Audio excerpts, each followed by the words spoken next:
Hey everyone, Joe Pane here. I hope you're well. Hey, have you ever given any thought to your relationship with your thoughts? Well, episode 78 of Insights has just dropped, and it's a fascinating conversation. Well, it's one way because it's just me talking with you about our relationship with our thoughts and how that relates to the art of letting go. I hope you enjoyed as much as I did putting it together. Bye for now. Hey everyone, it's Joe here. Welcome to episode 78 of Insights. Great to be back. Had a bit of a break and here we are. So welcome to this episode where we get to have a look at our relationship with our thoughts, where another way of defining emotional fitness is determined by the quality of our relationship with our thoughts. So we'll explore that in a moment. Just before we do, some quick housekeeping.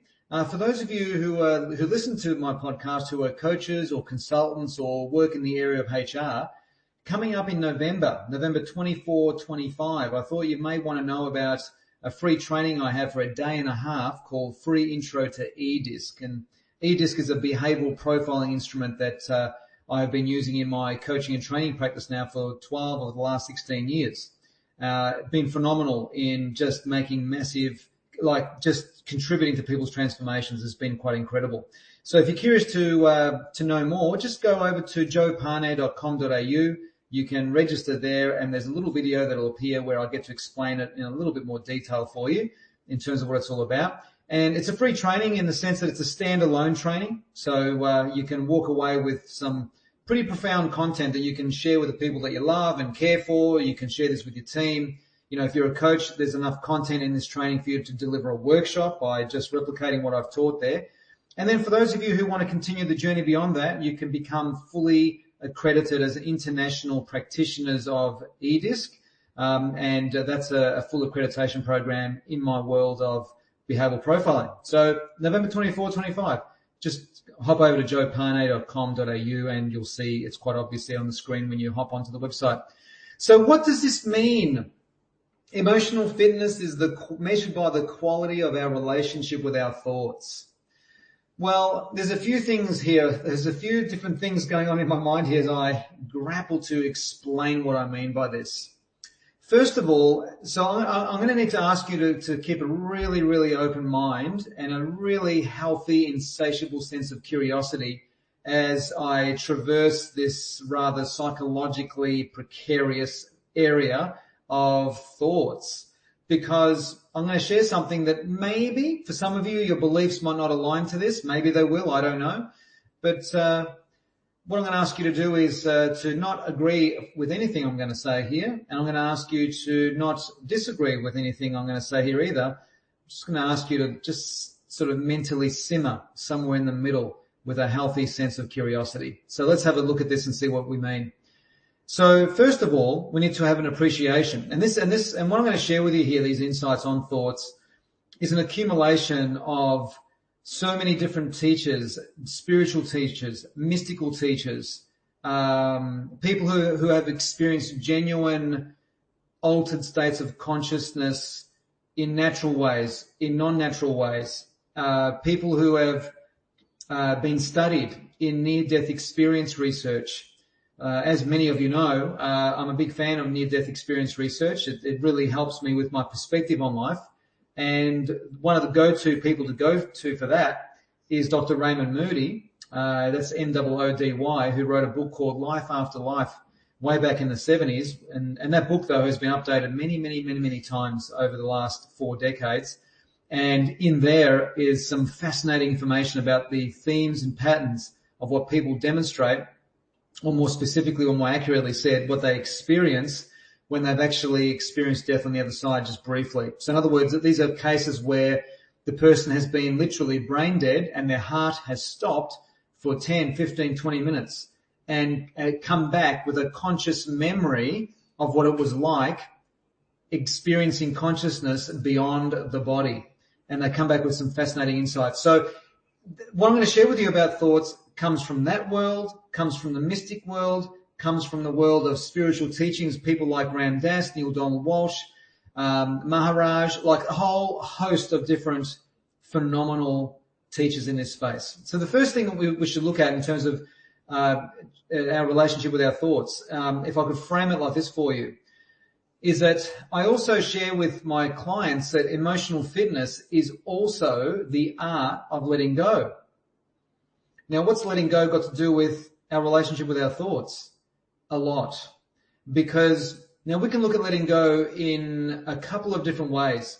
We can look at letting go in a content perspective, like we can look at letting go from an experiential perspective. What I mean by that is letting go of what? Letting go of an old relationship, letting go of an old home, letting go of, an experience that we have with somebody, good, bad, or indifferent, letting go of an old job, letting go, and on it goes from there. There's that realm of letting go.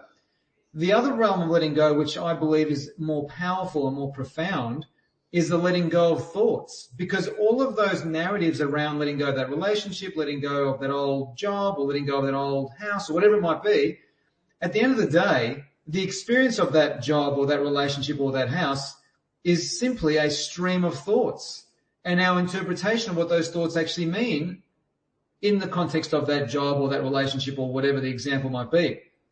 So by altering or changing our relationship with our thoughts, we can simplify, or in other words, make it easier to let go of anything that we feel we genuinely need to move on from, or move away from, or move on from. So we need to first of all understand that our thoughts are not who we are.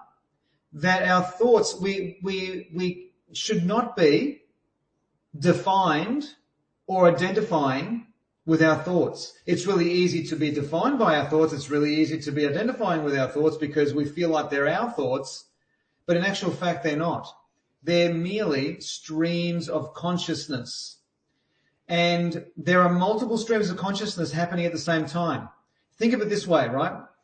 It's like if you're tuning into a particular station on the radio, we know that simultaneously in that moment, as we're listening to that song on that radio station, there are literally frequencies happening at the same time, paralleling to thousands of other radio stations that we could choose from around the world. Yet we've chosen this one station that we're tuning into right now. Thoughts are the same. There are literally hundreds and hundreds, if not thousands and thousands of thoughts streaming through us any given moment. And we tune in to a certain frequency of thoughts, just like when we tune into a radio station, because everything in the universe, everything, this is a scientific fact, everything in the universe is energy. And energy is always moving and transforming itself. It's always moving. So the speed of which a energy source moves, we call that a vibration. And how fast or slow that vibration is, it's referred to as a frequency. And when frequencies align, we experience something. So when I align the frequency of my radio station to 101 FM, which plays, let's just say, 80s music, I've just tuned in with the frequency of the radio mechanism to 101 FM so I can hear that particular radio station playing 1980s music. Thoughts are exactly the same. So if I start focusing on thoughts that I interpret as sad thoughts and remain with sad FM, I'm going to be recruiting other thoughts that are very similar to that. It's like if I'm listening to an 80s music radio station on 101 FM, I'm going to be listening to other, like there'll be one song that'll come on that's from the 1980s, and there'll be another one, and there'll be another one, and there'll be another one. It's the same with our thoughts. So if we're in a particular mood, whether it's a sad mood, a joyous mood, a thrilling mood, a depressed mood, it's a frequency shift, and we're tuning into different thoughts. The illusion is that we experience these thoughts as ours. It's a vanity for us to think that we are the creator of these thoughts. We are not. We are simply observers, witnesses, experiences of the thoughts. That is all. The beautiful thing is that we have got the power to choose which thoughts we want to catch. It's like in previous episodes of Insights, I've shared about thought trains, because every morning when we wake up, literally our conscious mind is reset. Literally our mood is reset, our emotions are reset. Like the beach in the morning is that it's just been reset by, if it's an ocean beach, it's just been reset by the overnight tides. And all of the footprints and sand castles and all of the evidence of any existence of, dogs or human beings on that sand of that beach have been deleted and started again. So the next day we start afresh. It's the same with our psychological experiences, our emotional experiences. So in the morning, we can catch whatever thought train we want or not. So, for example, we could wake up in the morning and start focusing on something that was affecting us yesterday in a very heavy way, and suddenly we're back there again. Or we can do that with a positive thing, or we can just simply remain neutral and go into a different ritual, go into a meditation ritual or a running ritual or some sort of ritual that allows you to start your day from afresh. So the point I want to make is that our thoughts are not who we are. Our thoughts are to be observed. Our thoughts are to be experienced, but based on the conscious choice of which thought trains we want to catch. So our thoughts are also like streams of consciousness that operate independently of our ego. Now, this has been proven in consciousness research, that consciousness itself exists independent of Joe, of Frank, of Tanya, of Jim, of Jack. It actually exists independently of us. Near-death experiences has shown this clearly over decades of research, where in the case of Dr. Raymond Moody, he's interviewed over 20,000 people. In the realm of consciousness research, in the realm of psychedelic research, many people have experienced consciousness, experiencing themselves as consciousness in a non-physical, independent of their ego, independent of their personality. So the personality that I have and you have, which is another word for ego, is something that we've only temporarily inherited as spiritual beings having a human experience. Now, I don't want to be sounding all cliche, but that's the reason why cliche exists, is because it's true. So our thoughts are a stream of consciousness that operate independently of our brains, just like a music, just like a song that comes through the radio is not created by the radio. The radio is a channel to bring that music to our experience. Well, our personality, our brains, our physiology, our physicality is nothing more than a channeling radio. Yet the illusion is that the ego wants to claim authorship and grapple over every thought. It says, oh, that's my thought. I created that. That's my thing. I did that. I. Excuse me. But that's a complete illusion. As Dr. David R. Hawkins says, the ego is nothing more than a well-kept pet. I love that. It really is. And like a well-kept pet, you need to look after it. You need to feed it. You need to walk it. You need to manage it. You need to discipline it at times. You'll need to love it. You'll need to ignore it, depending on the context. So that's all it is. And sorry for this poor analogy here, but during the lifetime of a human being, if I was to buy a dog now, and on average, there are people out there who know a lot more about dogs than me. I don't know anything about dogs, but on average, how long does a dog live? 7, 8, 9, 10, maybe 12 years, compared to the average age of a man or a woman in their, say, 75 to 85. Chances are that that dog will pass away during the lifetime of a normal human length of time, if that makes sense.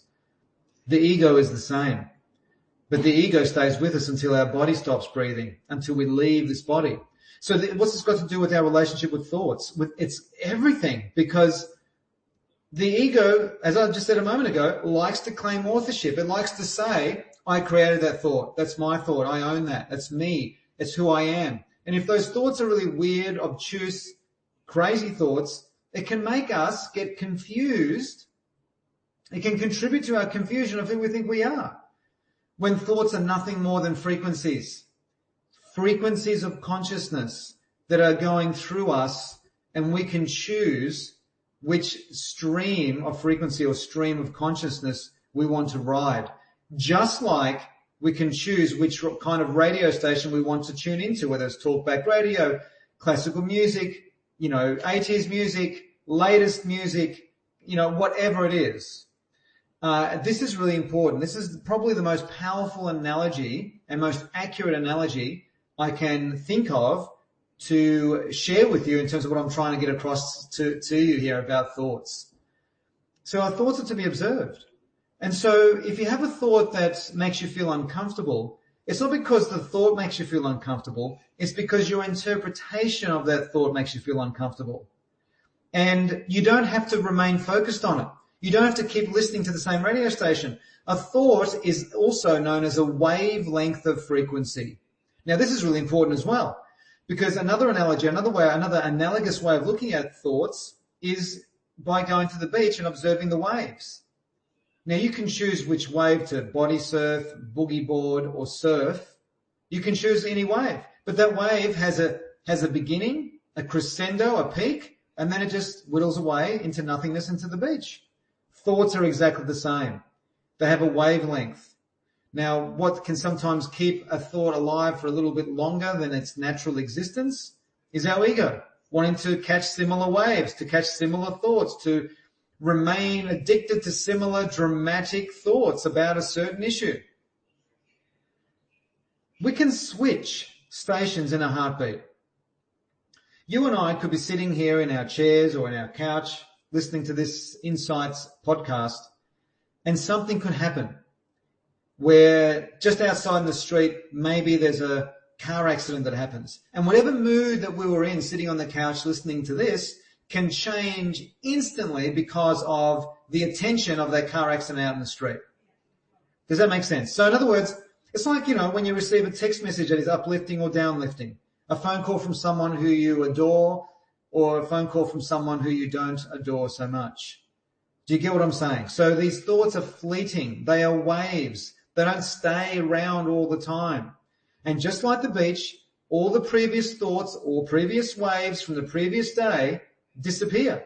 And today's a fresh day with new waves. And as we know, the beach is different every day. And I'm talking more about surf beaches, like coastal beaches, ocean beaches. They're different every day. They behave differently every day, depending on the tide, depending on the wind, depending on what else is going on in the earth in that particular cycle of the month or the year or whatever the cycles are. It's the same with our thoughts. So our thoughts are to be observed. And when you can begin to practice the art of observation of thought without being defined by them, suddenly the capacity that we build to let go of thoughts or meanings of thoughts, of stories that we've been carrying around, becomes that much easier. Emotional fitness, which is our capacity to handle and navigate and relate to uncertainty, is significantly influenced by our relationship with our thoughts. And that's the point I want to share today. So look, I hope you got something from that. Something to think about, no pun intended. I wasn't saying that to be smart. But it is something to think about, because that's a thought in and of itself. And if you find yourself judging yourself and judging others, especially judging of self, that's just simply another thought. So one of the ways that you can, and I'm going to wrap up now I'm going to wrap up this session now by sharing with you that every day you and I have an opportunity to practice the art of letting go. So we might have a thought of, gee, I wouldn't mind a piece of chocolate right now, right? Now, you can focus on that and take action on that thought, or you can let it go. Well, how do you let it go, Joe? By taking another wave, by thinking another thought, by focusing on another thought that is streaming through you right now.